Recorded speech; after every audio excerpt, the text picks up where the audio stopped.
What if the most feared sorcerer of his time became a saint revered across centuries? Imagine a man so deeply entrenched in the occult that his name became synonymous with dark magic, yet his faith ultimately turned him into a symbol of divine power. This is the story of Saint Cipriano, the sorcerer saint whose enigmatic life continues to fascinate believers, skeptics, and mystics alike. Is it possible that the same man who was said to command storms and summon spirits also represents one of the most profound examples of redemption in human history? Stay with us as we uncover the mysteries surrounding Saint Cipriano, a figure who straddles the worlds of light and shadow. Born in 250 CE in the ancient city of Antioch, now modern-day Antakya in Turkey, Saint Cipriano entered a world where pagan rituals and mystical beliefs were deeply embedded in daily life. His parents, wealthy and devout pagans, provided him with an education that many could only dream of.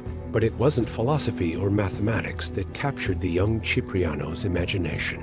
Instead, it was the arcane, the ancient arts of astrology, necromancy, and alchemy. By the age of 7, Cipriano was already regarded as a prodigy in magic.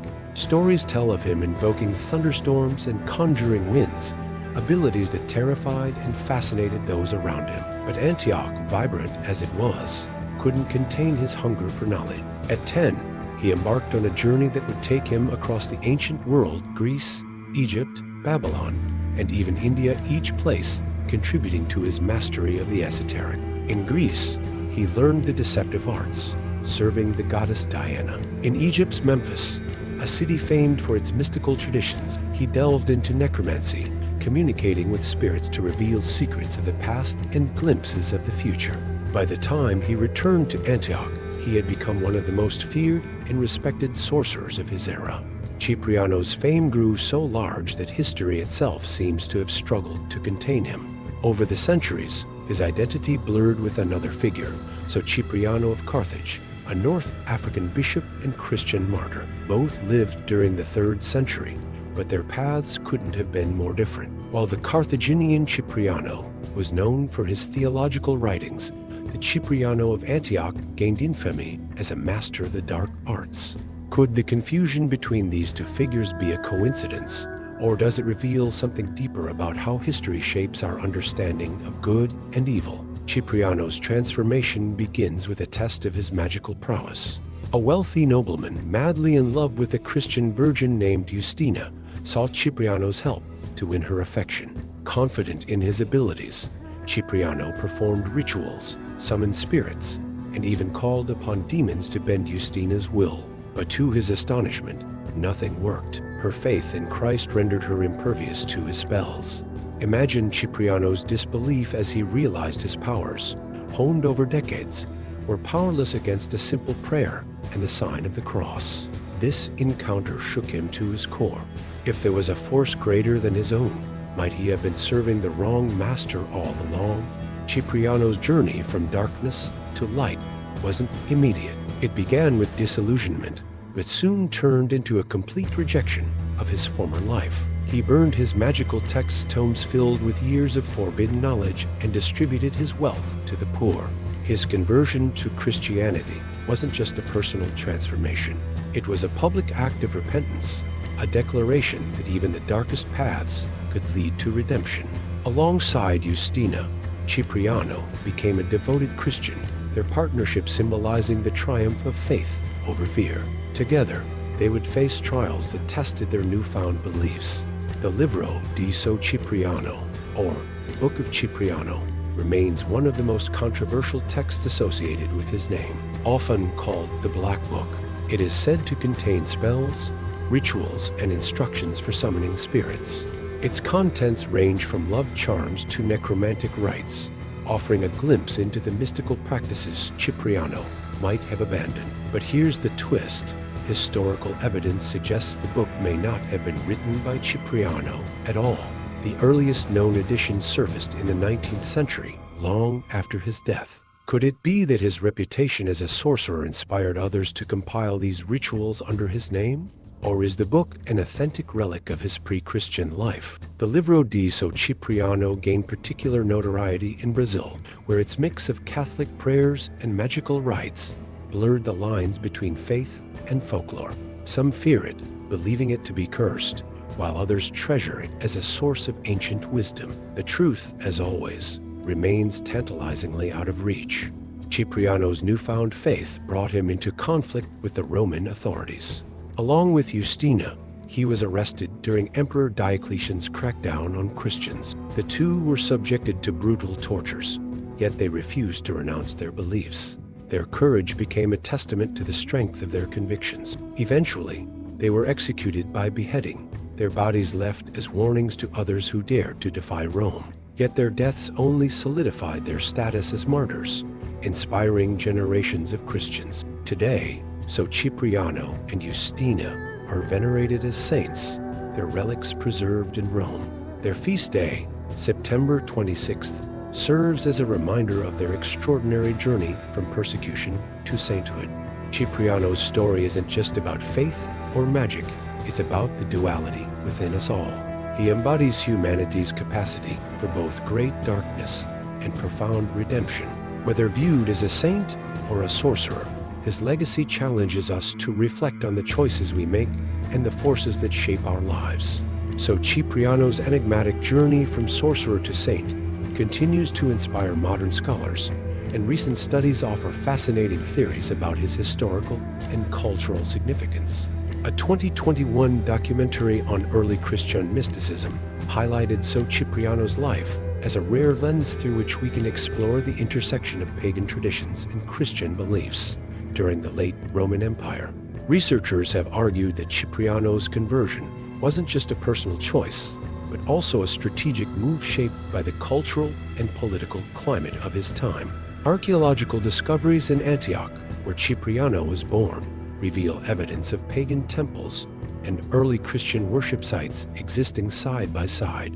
This coexistence likely exposed Cipriano to competing ideologies and could explain his fascination with both the mystical and the spiritual. Some unearthed inscriptions even reference figures described as diviners and sorcerers, suggesting that Cipriano may not have been the only magician of his era to grapple with these dual influences. Furthermore, in 2023, a team of historians published a study comparing the Livro de São Cipriano with other grimoires from the same period. Their analysis suggests that parts of the book may have been derived from earlier Jewish and Babylonian magical texts, particularly those dealing with spirit summoning and protective charms. This raises the tantalizing question: was Cipriano not only a student of these traditions, but also a conduit through which ancient occult practices were preserved and adapted into Christian contexts? Let's imagine for a moment that Saint Cipriano's life story holds hidden lessons for the future. His journey from mastering the forces of nature to embracing spiritual enlightenment could serve as a metaphor for humanity's ongoing relationship with technology and artificial intelligence. Picture this: what if the Livro de São Cipriano was more than a collection of spells? What if it were a prototype for understanding the manipulation of energy, akin to the way we are now exploring quantum computing or sustainable energy grids? Some futurists argue that ancient grimoires might encode knowledge in symbolic forms, knowledge that modern science is only now beginning to decipher. For example, Cipriano's ability to summon storms and control winds could be reimagined as an allegory for harnessing renewable energy. Could his story inspire futuristic city designs that blend ancient wisdom with cutting-edge technology? Imagine urban centers where architecture incorporates natural forces in harmony, drawing parallels to the magical control Cipriano was said to wield. Moreover, Cipriano's duality, balancing the mystical and the rational, reflects a broader theme in science fiction: the struggle to harmonize human intuition with artificial intelligence. Just as Cipriano transitioned from pagan sorcery to Christian faith, might humanity one day transition from blind dependence on technology to a more balanced coexistence? Cipriano's tale isn't as unique as it might seem. Across the globe, other figures embody a similar tension between light and dark, magic and faith. In India, for instance, there's the legend of Nagarjuna, an alchemist and philosopher who is said to wield magical powers before dedicating his life to Buddhism. Like Cipriano, Nagarjuna's early fascination with the mystical eventually gave way to a spiritual awakening that changed the course of his life. In Norse mythology, Odin, the All-Father, is both a warrior and a seeker of hidden knowledge, often crossing moral boundaries to acquire wisdom. His willingness to sacrifice and endure hardships mirrors Cipriano's martyrdom, creating fascinating parallels between these distant cultural traditions. Even in African spiritual practices, we find figures like Shango, a Yoruba deity associated with thunder and storms, who bridges the realms of power and spirituality. Could Cipriano's command over natural forces have echoes in these global traditions? It's intriguing to consider how cultural diffusion, or perhaps universal archetypes, might connect these seemingly unrelated legends. Though centuries have passed since Cipriano's time, his story continues to thrive in modern media. From literature to gaming, his enigmatic persona inspires creative interpretations that captivate audiences. For example, in the world of gaming, Cipriano has influenced RPGs like Darkest Dungeon and Diablo, where characters with magical abilities often wrestle with themes of morality and redemption. The Livro de São Cipriano has also found its way into films and TV shows. In the Brazilian series Cidade Invisível, references to Cipriano and his book appear as symbols of hidden knowledge and forbidden power.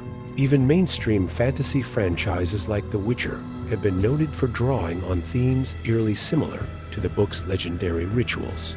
But perhaps the most intriguing aspect of Cipriano's modern legacy is the way he's been reimagined by fans of horror and gothic fiction. His story has inspired countless short stories and graphic novels that explore the idea of a man caught between two worlds, a reluctant hero whose greatest battle is within himself. Why does Cipriano's transformation from sorcerer to saint still capture our imagination? At its core, his story speaks to one of humanity's deepest desires, the ability to change, to leave behind the darkness of our past and embrace a brighter future. Psychologists have long studied the concept of redemption arcs in storytelling, noting that they satisfy a universal need for hope and renewal. Cipriano's life embodies this arc perfectly, proof that even those who have walked the darkest paths can find light. But here's an intriguing question. Could Cipriano's story have been used as a tool for early Christian evangelism? Historians suggest that tales of dramatic conversions like his were strategically emphasized to demonstrate the power of faith. This psychological element could explain why Cipriano's story became so widespread and why it resonates with audiences even today. Moreover, his duality, a man torn between magic and religion, mirrors the internal battles many of us face. In a world full of distractions and moral complexities, Cipriano's journey reminds us that it's never too late to choose a better path. What do you think?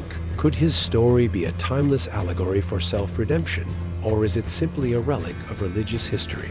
Share your thoughts in the comments below. Even in the 21st century, Cipriano's name continues to carry an air of mystique. His story transcends religion, finding a place in both spiritual communities and urban legends. Did you know that in parts of Brazil and Portugal, many people still believe that owning a copy of the Livro de São Cipriano can bring either great fortune or terrible misfortune? This reputation has made the book both sought after and feared, with some refusing to even touch it.